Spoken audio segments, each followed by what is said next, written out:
안녕하세요. 정태영입니다. 국회 측 탄핵소추인단이 윤석열 탄핵사유에서 내란죄 부분을 철회했습니다. 내란죄 부분을 빼고 가겠다는 것입니다. 그러자 윤석열 측 변호인단은 강하게 반발했습니다. 내란죄 성립을 토대로 이 사건 청구에 이른 것인데 형법상 내란죄가 성립되지 않는 것이라면 소추는 잘못된 것이라고 주장했습니다. 탄핵을 찬성하는 사람 중에서도 왜 내란죄를 뺀 것인지 의아해하고, 탄핵을 반대하는 사람 중에서는 대반전이 일어나고 있다며 탄핵 사유의 핵심인 내란죄가 빠져 탄핵이 기각될 것 같다라는 주장까지 나오고 있습니다. 망상이자 착각입니다. 헌법재판소의 탄핵 심판과 형법의 내란죄 처벌의 차이가 무엇인지 모르고 제 멋대로 해석한 것입니다. 오히려 헌법재판소 탄핵 심판이 빨라지고 탄핵 인용이 될 가능성이 높아졌습니다. 오늘은 윤석열 탄핵 사유에서 왜 내란죄 부분을 뺀 것인지, 그리고 왜 탄핵 심판은 빨라질 것인지, 빨라진다면 언제 어떻게 결정이 날 것인지 살펴보도록 하겠습니다. 정태웅의 직격 시작하겠습니다. 1월 3일 헌법재판소에서 윤석열 탄핵 심판 2차 변론 준비 기일이 있었습니다. 변론 준비 기일이란 변론에 들어가기 전에 사전 절차를 말합니다. 수명 재판관인 정형식, 이미선 재판관이 진행했습니다.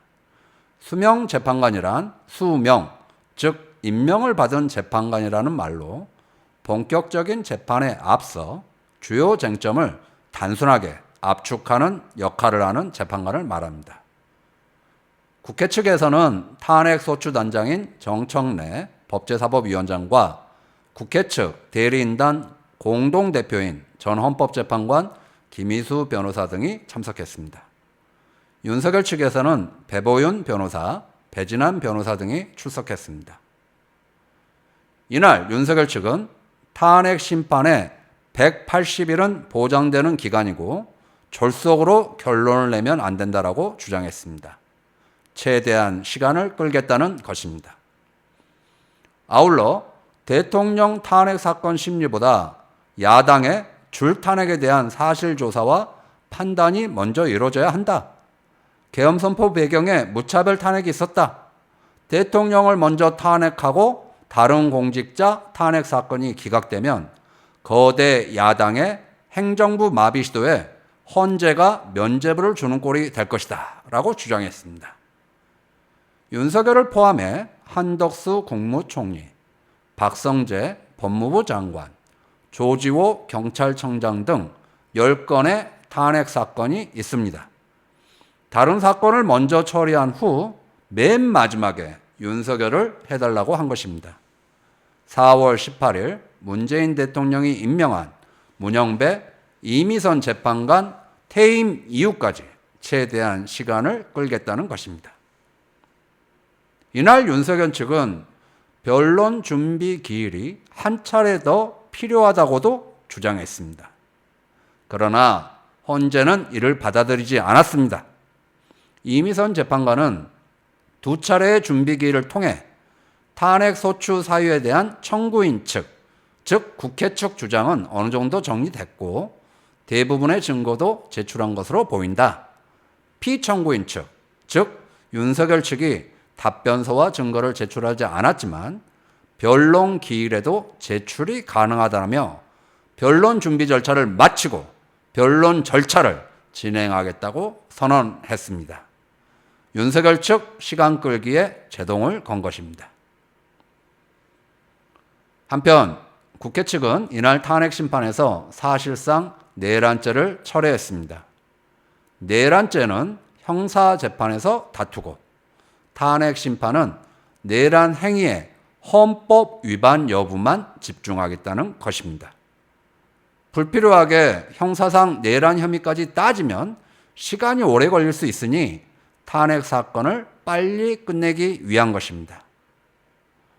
탄핵 심판은 특별 징계 절차로 대통령의 권한을 박탈함으로써 헌법 질서를 지키는 헌법 재판입니다. 탄핵 결정은 대통령을 파면하면 되는 것이고 형사사기의 책임을 면제하지 아니한다는 점에서 탄핵 심판 절차는 형사 절차와 성격이 다릅니다.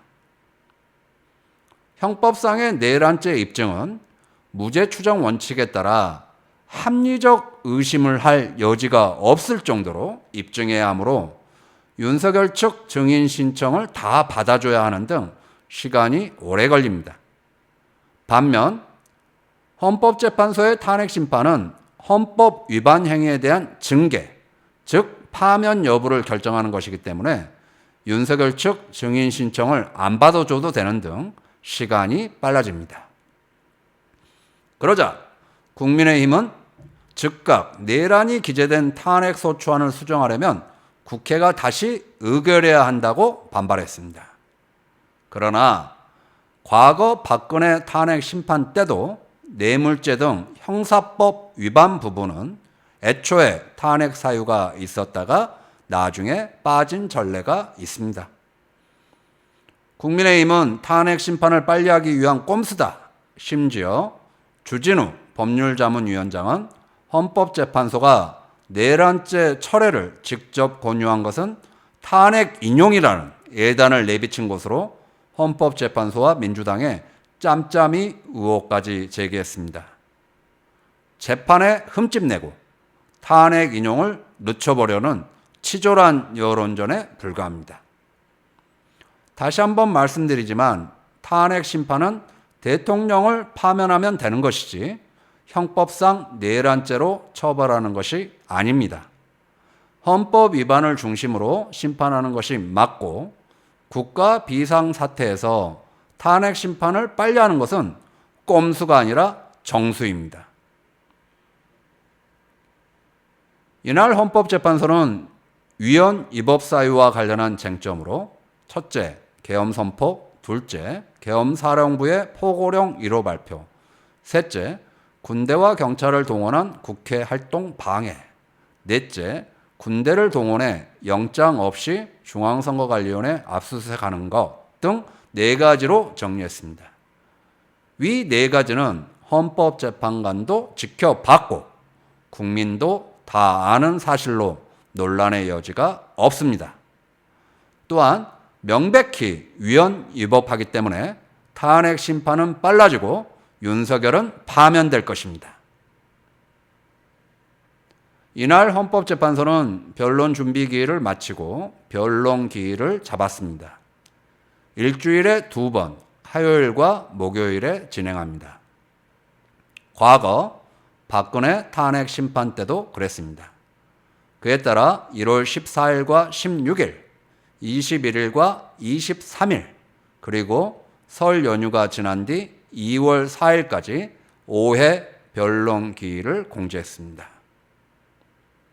박근혜는 3차례 변론 준비 기일과 17차례 변론 기일을 거친 뒤 헌재에서 탄핵 결정을 받았습니다. 노무현 전 대통령은 변론 준비 기일을 거치지 않고 곧바로 7차례 변론 기일을 진행한 뒤 탄핵 결각 결정을 받았습니다.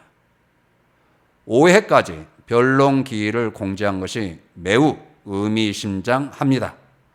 결국 2월에 탄핵, 즉 파면 결정이 나올 것으로 예상됩니다. 그렇게 되면 윤석열은 대통령 신분이 아니라 자연인 신분이 됩니다.